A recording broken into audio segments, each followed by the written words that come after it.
Hello ಸ್ನೇಹಿತರೆ, ನಮಸ್ತೆ. ನಿಮ್ಮ ಟ್ರಿಪಲ್ ರಶ್ ಕನ್ನಡ ಚಾನಲ್ಗೆ ಸ್ವಾಗತ. ಎಲ್ಲರೂ ಆರಾಮಾಗಿದ್ದೀರಾ ಅಂತ ಭಾವಿಸ್ತೀನಿ. ಈ ವಿಡಿಯೋಗೆ ನಾನು ಕ್ವಶ್ಚನ್ನ ಕಮೆಂಟ್ ಸೆಕ್ಷನಲ್ಲಿ ಹಾಕಿರ್ತೀರಲ್ಲ, ಅದರಿಂದ ಪಿಕ್ ಮಾಡಿದ್ದೀನಿ. ಸೂಪರ್ ಬೈಕ್ ಅಂದರೆ ಏನಂತ.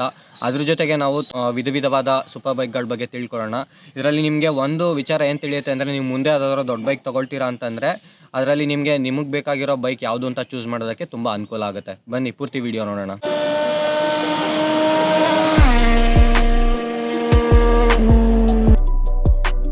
ಸೂಪರ್ ಬೈಕ್ ಅಂದರೆ ಏನು? ಸೂಪರ್ ಬೈಕ್ ಅಂದರೆ ಇದೇ ಅದೇ ಅಂತ ಅಂದ್ಬಿಟ್ಟು ಏನು ಸ್ಟ್ಯಾಂಡರ್ಡ್ ಡೆಫಿನಿಷನ್ಗಳಿಲ್ಲ. ನಿಮ್ಮ ಬುಕ್ಕಲ್ಲಿ ಡೆಫಿನಿಷನ್ ಇರುತ್ತೆ ನೋಡಿ, ಸ್ಕೂಲಲ್ಲಿ ಏನಾರ ವಿಚಾರಗಳಿಗೆ. ಆ ಥರ ಏನೂ ಡೆಫಿನಿಷನ್ ಇಲ್ಲ. ಕೆಲವು ಇಂಥೂಸಿಯಾಸ್ಟು 1000 cc ಬೈಕ್ ಕರೀತಾರೆ, ಆದರೆ ಜನರಲಿ 600 cc ಮೇಲ್ಪಟ್ಟ ಗಾಡಿಗಳಿಗೆ, ವಾಹನಗಳಿಗೆ ಸೂಪರ್ ಬೈಕ್ಸ್ ಅಂತ ಕರೀತಾರೆ. ಬರೀ 600 cc ಇದ್ರೆ ಸಾಲುತ್ತಾ? ಇಲ್ಲ, ಅದ್ರ ಜೊತೆಗೆ ಬೇರೆ ಕ್ಯಾರೆಕ್ಟರ್ಸ್ ಕೂಡ ಇರಬೇಕು. ಯಾಕೆ ಇದನ್ನ ಹೇಳ್ತಾ ಇದ್ದೀನಿ ಅಂದರೆ, ಸುಮಾರು ಜನ ನಾನು ಕಮೆಂಟಲ್ಲಿ ಕೇಳಿದ್ದೀರಾ, ಅಣ್ಣ ನಿಮ್ಮ ಗಾಡಿ 765 cc, ನೀವು ಅದನ್ನ ಸೂಪರ್ ಬೈಕ್ ಅಂತ ಕರಿತೀರಾ, ಅದು ಸೂಪರ್ ಬೈಕೋ ಅಲ್ವಾ ಅಂತಂದ್ಬಿಟ್ಟು. ನೋಡಿ, ಸೂಪರ್ ಬೈಕ್ ಅಂತಂದರೆ ಏನಂದರೆ ತುಂಬ ಪವರ್ಫುಲ್ ಇರಬೇಕು, ಅದು ತುಂಬ ಫಾಸ್ಟ್ ಇರಬೇಕು. ಆಮೇಲಿಂದ ಅದರಲ್ಲಿ ಬೆಸ್ಟಿಂದ ಕ್ಲಾಸ್ ಎಲೆಕ್ಟ್ರಾನಿಕ್ಸ್ ಇರಬೇಕು. ಎಲೆಕ್ಟ್ರಾನಿಕ್ಸ್ ಅಂತಂದರೆ ನಿಮಗೆ ಗೊತ್ತಿರೋಂಗೆ ರೈಡರ್ ಮೋಡ್ಸ್ ಇರ್ಬೋದು, ಈ ಲಾಂಚ್ ಕಂಟ್ರೋಲು, ವೀಲಿ ಕಂಟ್ರೋಲು, ಆಮೇಲಿಂದ ಬೆಸ್ಟಿಂದ ಕ್ಲಾಸ್ ಬ್ರೇಕ್ಸ್ ಇರುತ್ತೆ, ಸಸ್ಪೆನ್ಷನ್ ಇರುತ್ತೆ, ಟೈರ್ಸ್ ಇರುತ್ತೆ. ಈ ಎಲ್ಲ ವಿಚಾರಗಳನ್ನ ಸೇರಿಸ್ಬಿಟ್ಟು ನಾವು ಅದಕ್ಕೆ ಸೂಪರ್ ಬೈಕೋ ಅಲ್ವಾ ಅಂತ ಹೇಳ್ಬಿಟ್ಟು ಕನ್ಸಿಡರ್ ಮಾಡ್ತೀವಿ. ಆಮೇಲಿಂದ ನೀವು ನೋಡಿರ್ತೀರ, ಈ R6 ಇರ್ಬೋದು, ಡೇಟೋನಾ ಇರ್ಬೋದು, ಟ್ರಯಂಫ್ ಡೇಟೋನಾ, ZX6R ಕಾವಾಸಾಕಿದು, ಹೋಂಡಾ VR 600RR ಇರ್ಬೋದು, ಕಾವಾಸಾಕಿ Z900, ಸ್ಟ್ರೀಟ್ ಟ್ರಿಪಲ್ RS, ಇದೆಲ್ಲದೂ ನೋಡಿ 600 cc ಮೇಲ್ಪಟ್ಟ ಗಾಡಿಗಳನ್ನೇ. ಅದರ ಜೊತೆಗೆ ಇದರಲ್ಲಿ ಬೇರೆ ಎಲ್ಲ ನಾನು ಏನು ವಿಚಾರಗಳು ಹೇಳಿದೆ ಇದು ಎಲ್ಲ ಸೇರುತ್ತೆ. ಎಲೆಕ್ಟ್ರಾನಿಕ್ಸ್ ಇರುತ್ತೆ, best in the class brakes ಇರುತ್ತೆ, ಪವರ್ಫುಲ್ ಇರುತ್ತೆ ತುಂಬ. ಹಾಗಾಗಿ ಇದನ್ನೆಲ್ಲ ಸೇರಿಬಿಟ್ಟು ನಾವು ಸೂಪರ್ ಬೈಕ್ ಅಂತ ಕರಿತೀವಿ. ಆಮೇಲಿಂದ ತುಂಬ ಕಾಮನ್ ಆಗಿ ಇರೋವಂಥ ಇಂಜಿನ್ ಟೈಪ್ ಯಾವುದು ಸೂಪರ್ ಬೈಕಲ್ಲಿ? ಇನ್ಲೈನ್ 4 ತುಂಬ ಗಾಡಿಗಳಲ್ಲಿ ನೋಡ್ತೀರಾ ನೀವು. ಈ 1000 cc ಗಾಡಿಗಳಲ್ಲಂತೂ ಇನ್ಲೈನ್ 4 ತುಂಬ ಜಾಸ್ತಿ ಇರುತ್ತೆ. ಅದಾದಮೇಲೆ ಇನ್ಲೈನ್ 3 ಇರುತ್ತೆ, ಪ್ಯಾರಲಲ್ ಟ್ವಿನ್ ಇರುತ್ತೆ, V-twin ಇರುತ್ತೆ, V4 ಇದೆ, ಡುಕ್ಯಾಟಿ V4 ನೋಡಿದ್ದೀರಾ, ಇಲ್ಲ ಆಪ್ರಿಲಿಯಾ RS V4 ನೋಡಿರ್ತೀರಾ. ಹೀಗಾಗಿ ಬೇರೆ ಬೇರೆ ವಿಧವಾದ ಇಂಜಿನ್ ಟೈಪ್ಗಳಿದರಲ್ಲಿ. ನೆಕ್ಸ್ಟು ನಿಮ್ಗೆ ಕ್ವಶನ್ ಬರ್ಬೋದು, ಇವ್ರು ಹೇಳ್ತಿದ್ದಾರೆ 600 cc ಗಾಡಿ ಮೇಲೆ ಇರೋದೆಲ್ಲ ಸೂಪರ್ ಬೈಕ್ ಅಂತ ಅಂದ್ಬಿಟ್ಟು. ಹಂಗಂತಂದ್ರೆ ರಾಯಲ್ ಎನ್ಫೀಲ್ಡ್ 650 ಇದೆ, ಅದು ಸೂಪರ್ ಬೈಕ್ ಏನೋ ಅಂತ ಅಂದ್ಬಿಟ್ಟು. ನಿಮ್ಮ ಕ್ವಶನ್ ಕರೆಕ್ಟಾಗೇ ಇದೆ, ತಲೆಯಲ್ಲಿ ಕ್ವಶನ್ ಏನಾದರೂ ಬಂದಿದ್ರೆ. ಆದರೆ ನಮಗಿಲ್ಲಿ ಇಲ್ಲೊಂಚೂರು ನಿಮಗೆ ವಿಚಾರನ ಜಾಸ್ತಿ ತಿಳಿಸೋದಕ್ಕೆ ಪ್ರಯತ್ನ ಪಡ್ತೀನಿ. ನೋಡಿ, ನಾನು ರಾಯಲ್ ಎನ್ಫೀಲ್ಡ್ಗಾಗಿ ಇಲ್ಲ ಅದ್ರ ಫ್ಯಾನ್ಸ್ಗಳಿಗಾಗಿ ಇಲ್ಲಿ ಬೇಜಾರಾಗಬೇಕು ಅಂತ ಈ ಥರ ಏನೋ ವಿಚಾರಗಳು ಹೇಳ್ತಾ ಇಲ್ಲ. ಸೂಪರ್ ಬೈಕ್ ವಿಚಾರ ಏನಂತ ತಿಳಿಸ್ಬೇಕು, ಅದಕ್ಕೋಸ್ಕರ ಈ ವಿಚಾರ ಹೇಳ್ತಾ ಇದ್ದೀನಿ ನಾನು. ರಾಯಲ್ ಎನ್ಫೀಲ್ಡ್ ಬೈಕು 650 cc ಇರ್ಬೋದು, ಆದರೆ ಇದರಲ್ಲಿ ಎಲೆಕ್ಟ್ರಾನಿಕ್ಸ್ ಇರ್ಬೋದು, ಇಲ್ಲ ಪವರ್ ಮೋಡ್ಸ್ ಇರ್ಬೋದು, best in the class brakes, ಇಲ್ಲ ತುಂಬ ಸ್ಪೀಡು ಪವರ್ಫುಲ್ ಬೈಕು, ಈ ಥರ ಎಲ್ಲ ಬರೋದಿಲ್ಲ.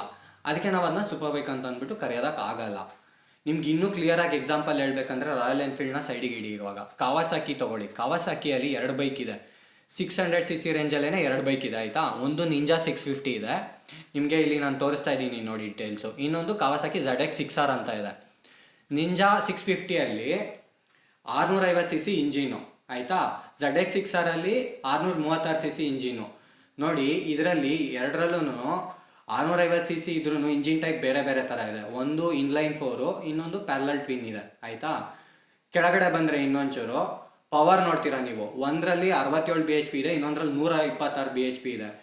ಹಾಗೆ ZX6ರಲ್ಲಿ ನಾವು ಕಾವಾಸಾಕಿ ಕ್ವಿಕ್ ಶಿಫ್ಟರ್ ನೋಡ್ತೀವಿ, ಆಮೇಲೆ ಪವರ್ ಮೋಡ್ಸ್ ನೋಡ್ತೀವಿ, ಹಾಗೆಯೇ ಬೇರೆ ಬೇರೆ ಎಲೆಕ್ಟ್ರಾನಿಕ್ಸ್ ಎಲ್ಲ ನೋಡ್ತೀವಿ.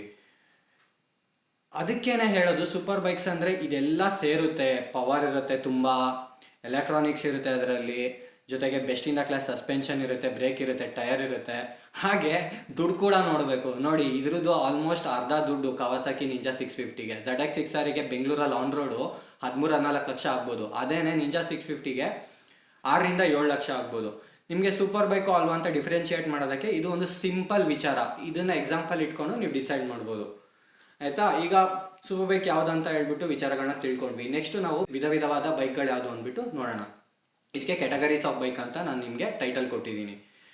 ಇದನ್ನು ನಾನು ನಿಮಗೆ ಯಾಕೆ ಮಾಡ್ತಾ ಇದ್ದೀನಿ ಅಂತಂದರೆ, ನೀವು ಇದರಿಂದ ನೋಡೋದ್ರಿಂದ ನಿಮಗೆ ಬೈಕ್ ತೊಗೊಳೋದಕ್ಕೆ ಕೂಡ ಹೆಲ್ಪ್ ಆಗ್ಬೋದು. ನೀವು ಯಾವ ಥರ ಬೈಕ್ ಓಡಿಸ್ತೀರಾ, ನೀವು ಬೈಕ್ ಓಡಿಸೋದಕ್ಕೆ ನಿಮ್ಮದು ಬೈಕ್ ಟೈಪ್ ಯಾವುದು, ಅದರಿಂದ ನಿಮ್ಗೆ ಎಷ್ಟು ಹೆಲ್ಪ್ ಆಗ್ಬೋದು ಅನ್ನೋದನ್ನ ನೋಡ್ಬೋದು.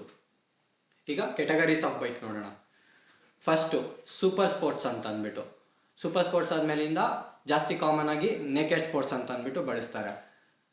ಅಡ್ವೆಂಚರ್ ಸ್ಪೋರ್ಟ್ಸು ಇಲ್ಲ ಡ್ಯುಯಲ್ ಸ್ಪೋರ್ಟ್ಸು, ಆಮೇಲೆ ಸ್ಪೋರ್ಟ್ಸ್ ಟೂರರು, ಕ್ರೂಸರ್ ಬೈಕ್ಸು, ಹೀಗೆ ಕೆಳಗಡೆ ಇನ್ನೂ ಬೇರೆ ಬೇರೆ ನಾನು ಮೆನ್ಷನ್ ಮಾಡಿದ್ದೀನಿ. ಡರ್ಟ್ ಬೈಕ್ಸು, ಹೈಪರ್ ನೇಕೆಡ್ ಇರ್ಬೋದು, ಸ್ಕ್ರ್ಯಾಂಬ್ಲರ್ ಇರ್ಬೋದು, ಸುಮಾರಿದೆ. ನಾವು ಇವಾಗ ಅದೆಲ್ಲದೂ ನೋಡೋದಕ್ಕೆ ಹೋಗೋದು ಬೇಡ. ನಮಗೆ ವಿಡಿಯೋ ಅಲ್ಲಿ ಬೇಕಾಗಿರೋ ಹಂಗೆ ಒಂದು 4-5 ಬೈಕ್ಸು ವಿಧಗಳನ್ನ ತಿಳ್ಕೊಳ್ಳೋಣ.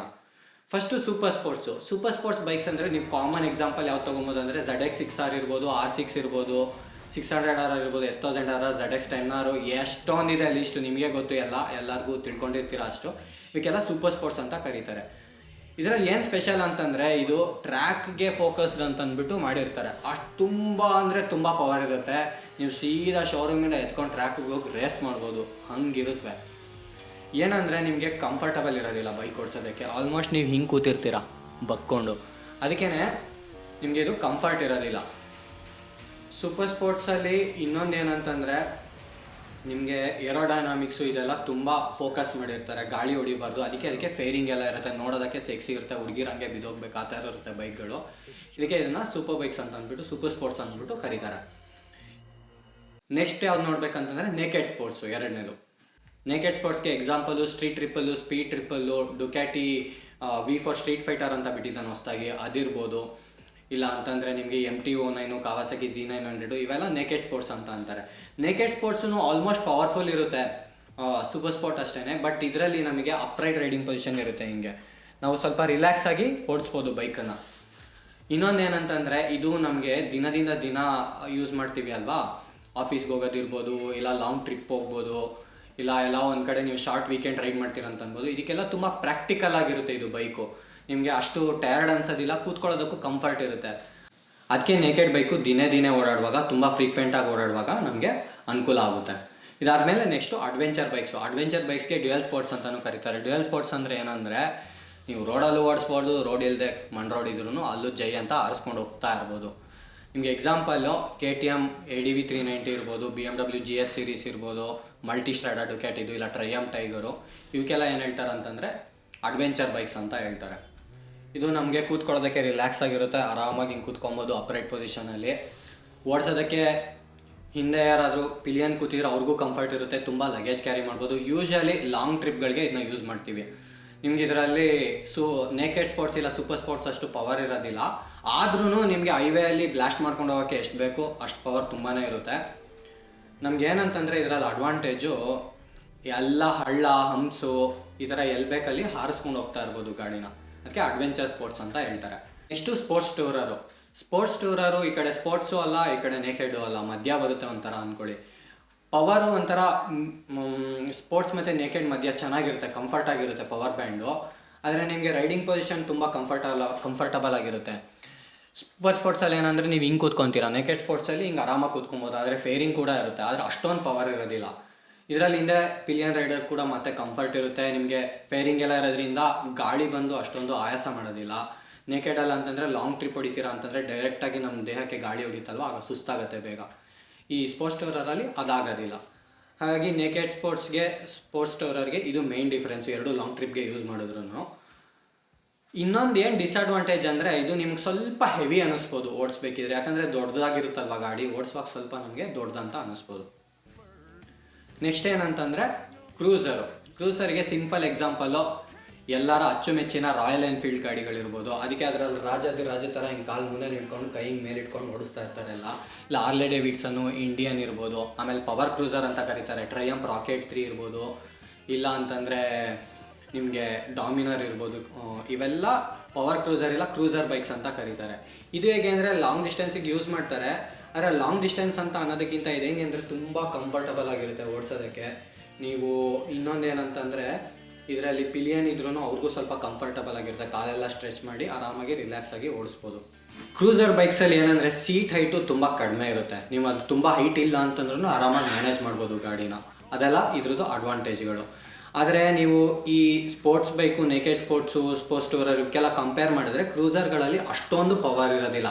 ಏನಕ್ಕೆ ಅಂದರೆ ಇದು ಇಂಜಿನ್ ಟೈಪು ಬೇರೆ ಥರ ಇರುತ್ತೆ, ಸ್ವಲ್ಪ ಆರಾಮಾಗಿ ರಿಲ್ಯಾಕ್ಸ್ಡ್ ಆಗಿ ಕಾಮಾಗಿ ಓಡಿಸೋ ಥರದ್ದು ಇವು ಬೈಕ್ಗಳು. ಆಮೇಲೆ ನೆಕ್ಸ್ಟು ಡರ್ಟ್ ಬೈಕ್ಸ್ ಅಂತಂದರೆ ನೀವು ಯಾವ ಬಿಲ್ಡಿಂಗ್ ಆದರೂ ಆರಿಸಿ, ಯಾವ ಬೆಟ್ಟ ಆದರೂ ಆರಿಸಿ ತಡೆಯುತ್ತೆ, ಹಂಗಿರುತ್ತವೆ ಅವು ಸಸ್ಪೆನ್ಷನ್ಗಳು, ಇಂಜಿನ್ ಟೈಪ್ಗಳು. ಅದನ್ನು ನಾವು ಆಲ್ಮೋಸ್ಟು ಪ್ರಾಕ್ಟಿಕಲಿ ಟ್ರಿಪ್ ಹೋಗೋದಕ್ಕೆ ಈ ಥರ ಜಾಗಗಳಲ್ಲಿ ಎಲ್ಲೂ ಯೂಸ್ ಮಾಡಲ್ಲ. ಜಾಸ್ತಿ ನೋಡೋದೆ ನಾವು ಈ ಕಾಂಪಿಟೇಷನ್ ಸ್ಪರ್ಧೆಗಳಿರುತ್ತಲ್ವ ಅಂಥ ಕಡೆ ನೋಡ್ತೀವಿ ಈ ಡರ್ಟ್ ಬೈಕ್ಗಳನ್ನೆಲ್ಲ. ಮತ್ತು ನಿಮಗೆ ಡರ್ಟ್ ಬೈಕ್ಗಳಲ್ಲಿ ಆಫ್ ರೋಡಿಂಗ್ನ ಚೆನ್ನಾಗಿ ಕಲ್ತ್ಕೊಬೋದು. ಹೀಗೆ ಬೇರೆ ಬೇರೆ ವಿಧವಾದ ಬೈಕ್ಗಳ ಬಗ್ಗೆ ನಾನು ನಿಮಗೆ ವಿಚಾರ ತಿಳಿಸೀನಿ. ಇನ್ನೂ ಬೇರೆ ಬೇರೆ ಎಲ್ಲ ಹೇಳಿರೋದೆಲ್ಲ ನಮಗೆ ಬೇಕಾಗಲ್ಲ. ಈ ಮೆನ್ಷನ್ ಮಾಡಿದ್ದೀನಲ್ಲ ಇದಿಷ್ಟನ್ನು ನಾವು ಜಾಸ್ತಿ ಯೂಸ್ ಮಾಡೋದು ತೊಗೊಳೋದು ಬೈಕ್ಗಳು. ಅದಕ್ಕೆ ನಾನು ಇದಿಷ್ಟು ವಿಚಾರಗಳನ್ನ ಕವರ್ ಮಾಡಿದ್ದೀನಿ.